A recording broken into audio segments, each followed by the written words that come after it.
हाय विद्यार्थियों, नमस्कार। हम लोग पढ़ाई करने जा रहे हैं बौद्ध धर्म। बौद्ध धर्म क्लास 12th के इतिहास सब्जेक्ट के पोर्शन भाग 1 में अध्याय 4 में है। भारतीय इतिहास के कुछ विषय नामक पुस्तक में जब आप पढ़ेंगे तो बौद्ध धर्म का जिक्र आता है। तो बौद्ध धर्म से संबंधित कुछ तथ्य आपको जाननी है। जैसे बौद्ध धर्म जो है वो क्लास 12th वाले विद्यार्थी के लिए तो इम्पोर्टेंट है ही, और प्रतियोगी परीक्षा देने वाले विद्यार्थी के लिए भी उतना ही महत्वपूर्ण है, उतना ही इम्पोर्टेंट है। तो आइए बौद्ध धर्म के बारे में एकाएक हम लोग जानते हैं। गौतम बुद्ध ने एक धर्म को आविष्कार किए, एक धर्म को जन्म दिया, जिनका नाम है बौद्ध धर्म। गौतम बुद्ध के बारे में जानते हैं। गौतम बुद्ध के बचपन का नाम था सिद्धार्थ। ठीक है, सिद्धार्थ।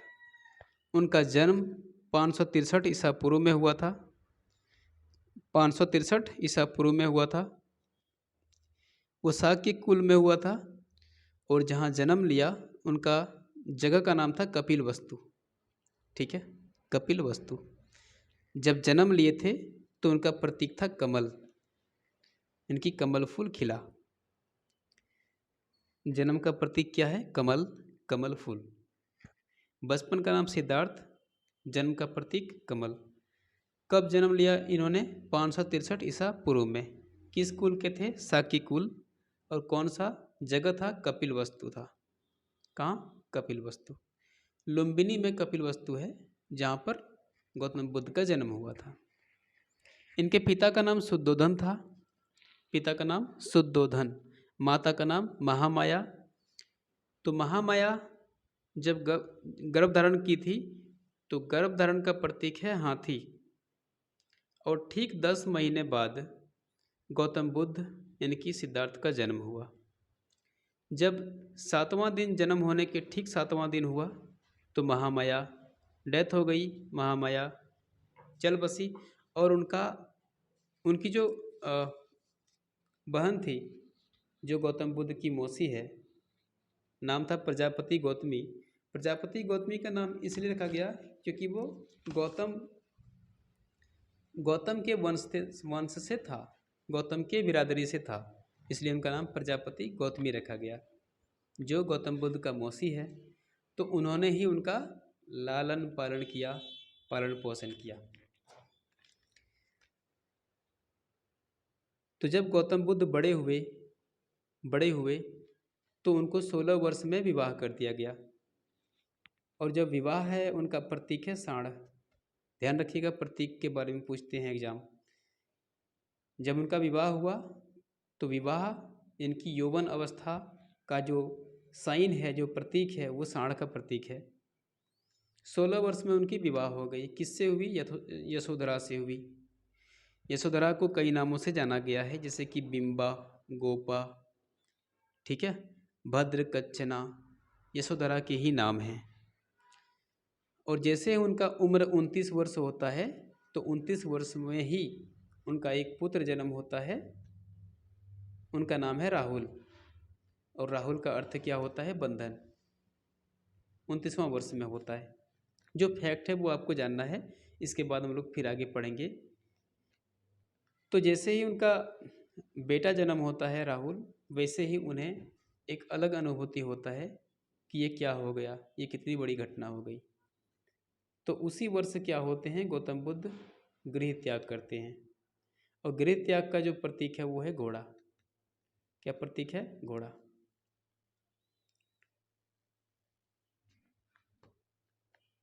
सर मुंडन की एक घटना है। गृह त्याग करने के बाद वो ओमना नदी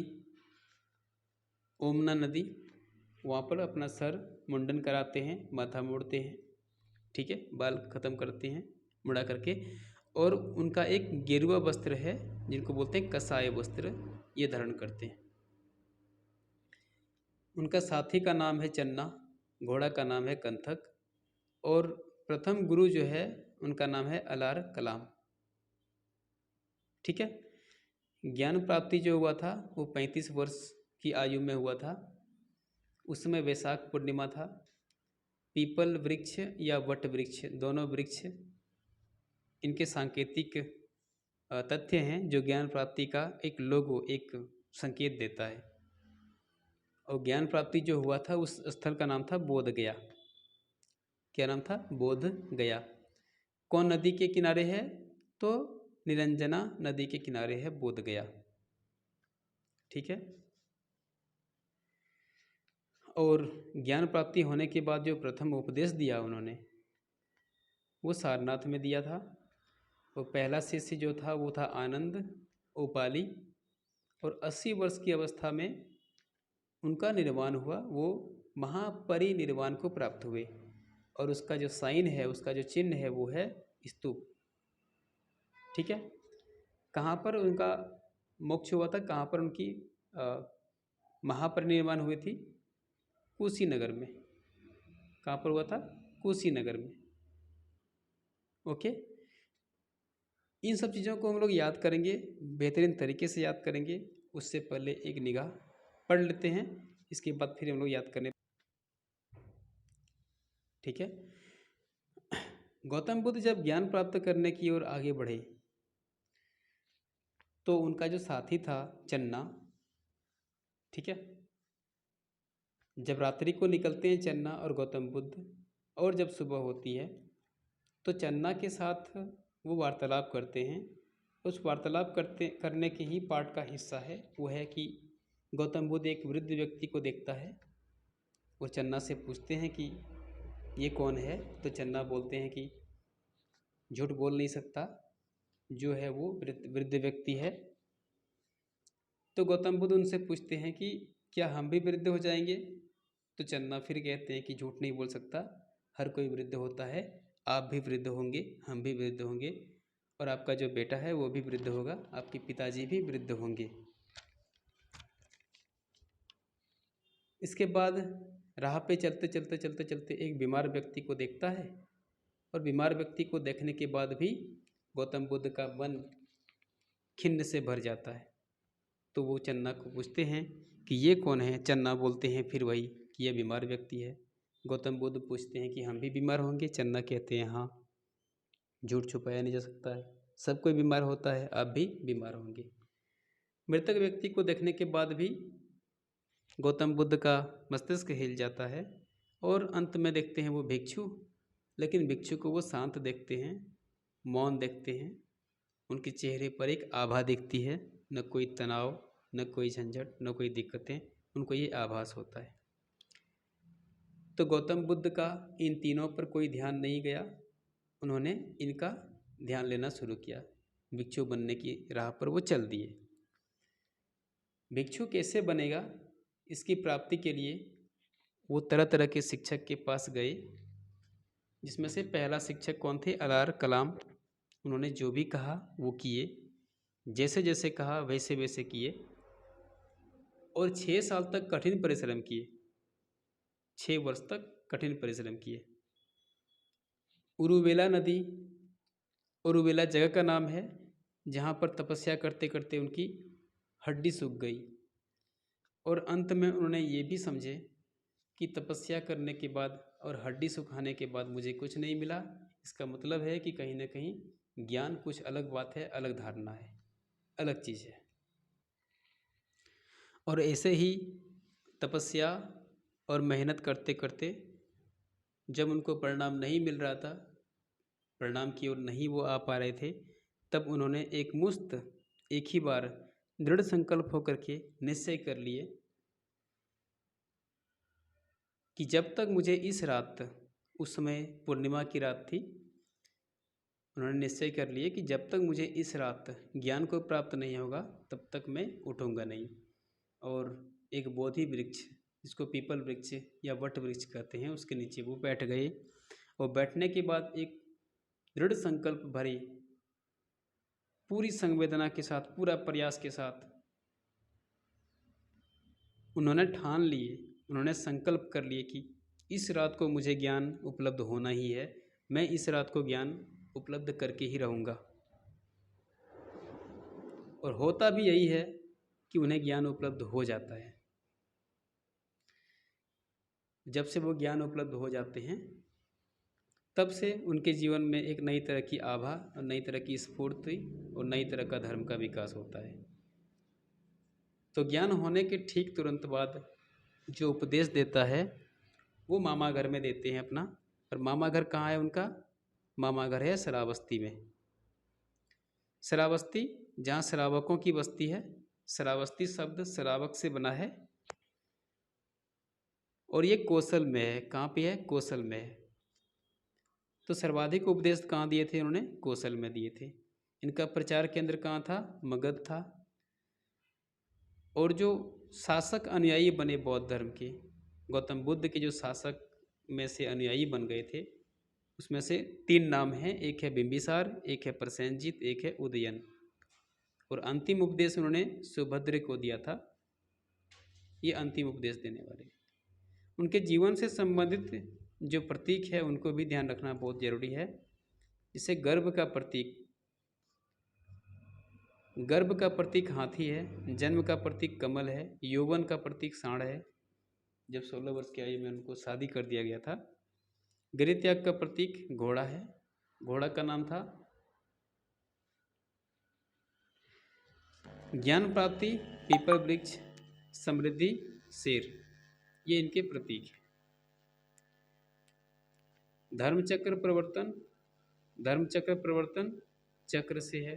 निर्वाण पद चिन्ह से है। मृत्यु स्तूप से है। इनके ये प्रतीक चिन्ह हैं।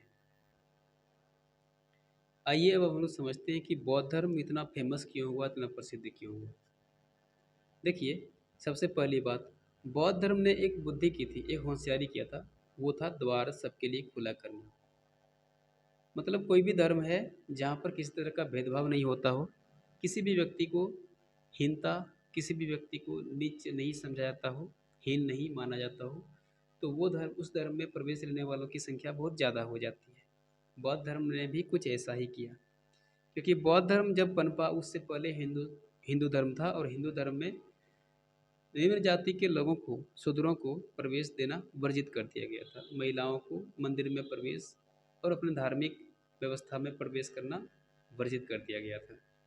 लेकिन बौद्ध धर्म ने ऐसा नहीं किया। इन्होंने सबको अपनी जगह दी। सबको, जितने भी व्यक्ति इसमें आ सकते थे, सबको आने का ऑप्शन दिया, सबको आने का निमंत्रण दिया और बौद्ध धर्म को स्वीकृति प्रदान करने का जगह दिया। तो बौद्ध धर्म ने यूनानियों को भी जगह दिया, सिथियन को भी जगह दिया।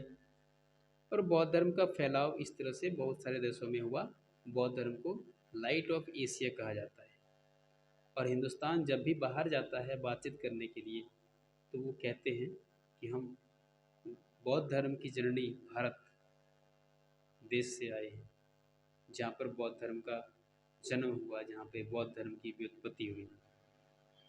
इस तरह से श्रीलंका, बर्मा, थाईलैंड, कंबोडिया,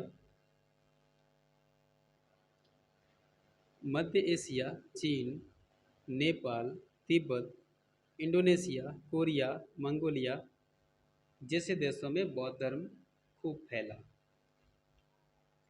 तो वहाँ पर बौद्ध धर्म फैलने के साथ साथ बुद्ध कला, भवन निर्माण कला, भाषा और साहित्य का भी फैलाव हुआ। इनका भी प्रचार प्रसार हुआ।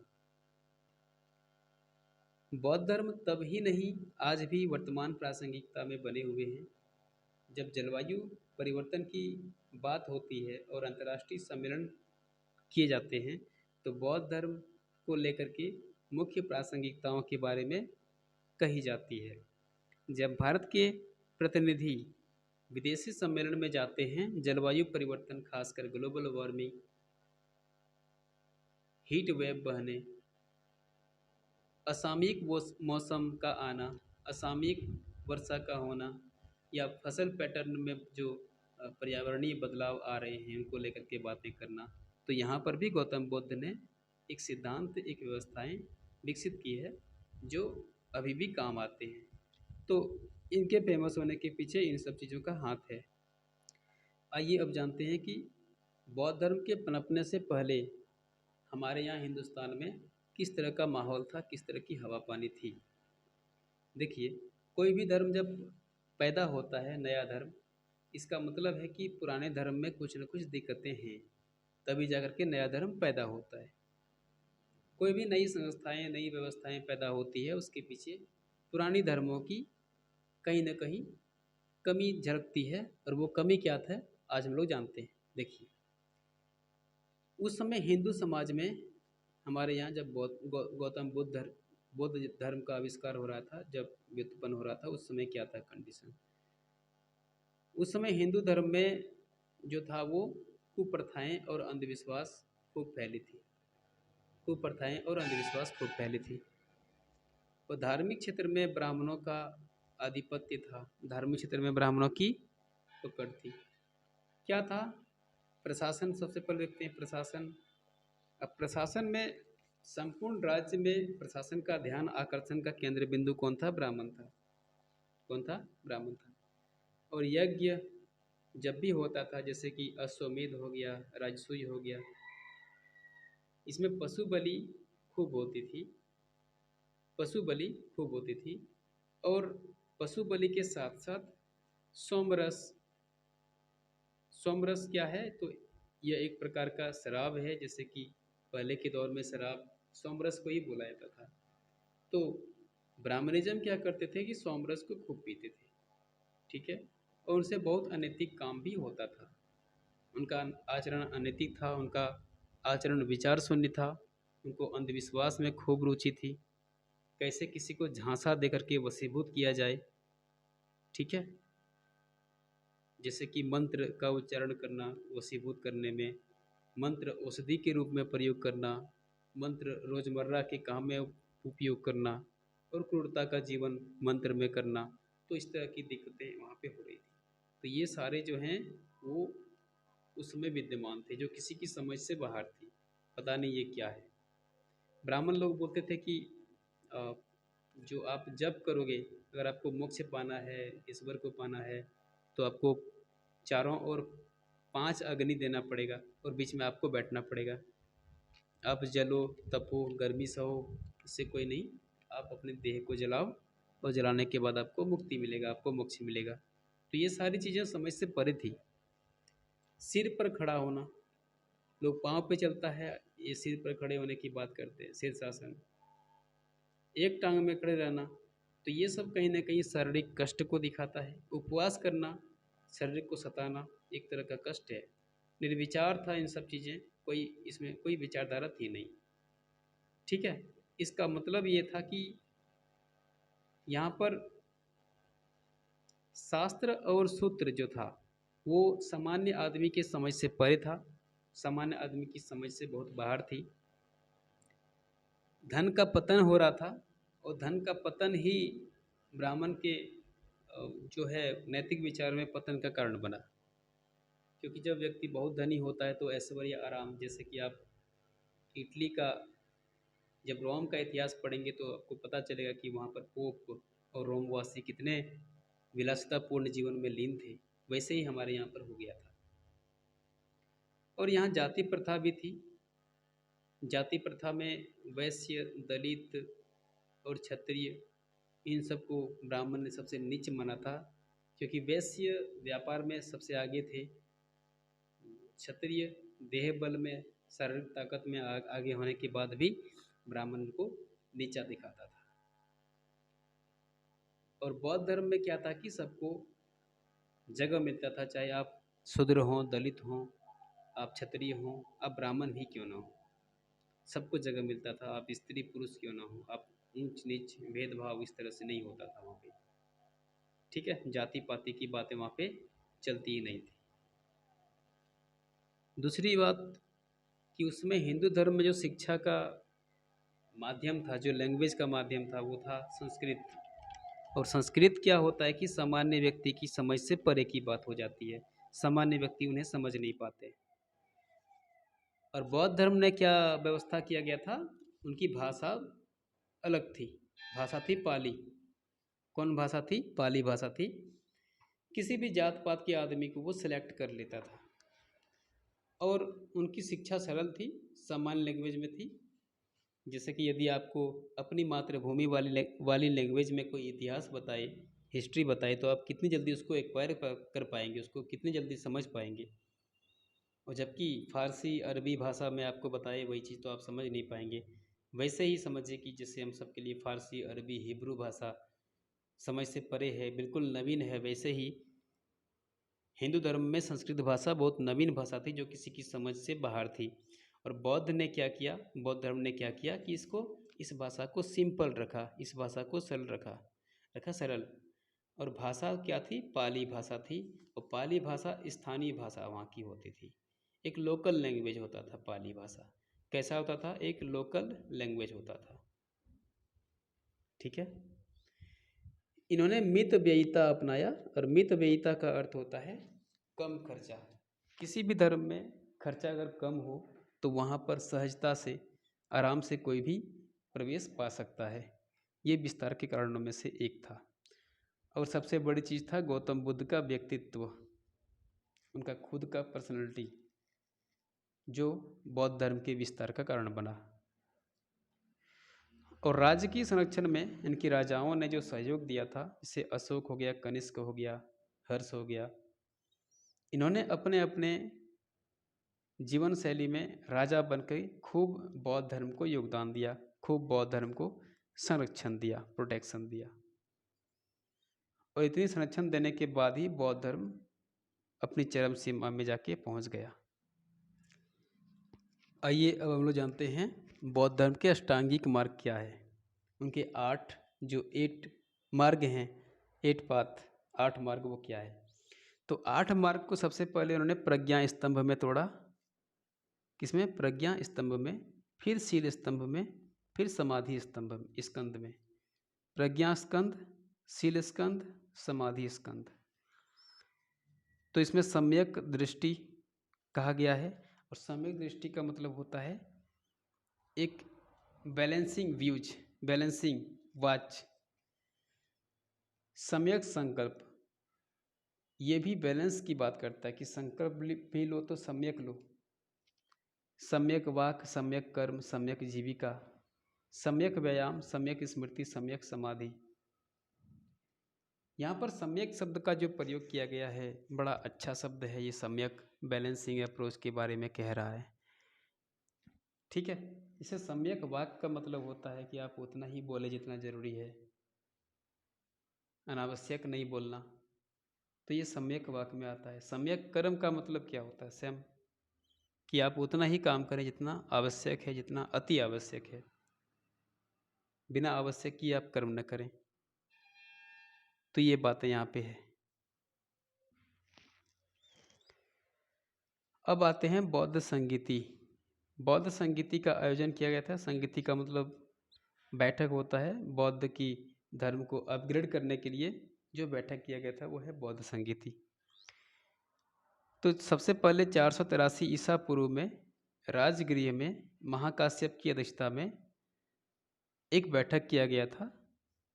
उस समय हिंदुस्तान में शासक थे अजातशत्रु। ठीक है। अजातशत्रु कौन थे, शासक थे। तो पहली बार कहाँ बैठक हुआ था, राजगृह में हुआ था। उसकी अध्यक्षता किसने की थी, महाकाश्यप ने की थी। बौद्ध संगीति का आयोजन 483 ईसा पूर्व में हुआ था। ये पहली बार है। दूसरी बार ठीक 100 साल बाद, 100 साल बाद 383 ईसा पूर्व में हुआ था। लेकिन अब की बार यह वैशाली में हुआ था। इसका आदेश कौन कर रहे थे, साबक अमीर कर रहे थे। और कौन था शासक, कालाशोक। शासक कौन था, कालाशोक।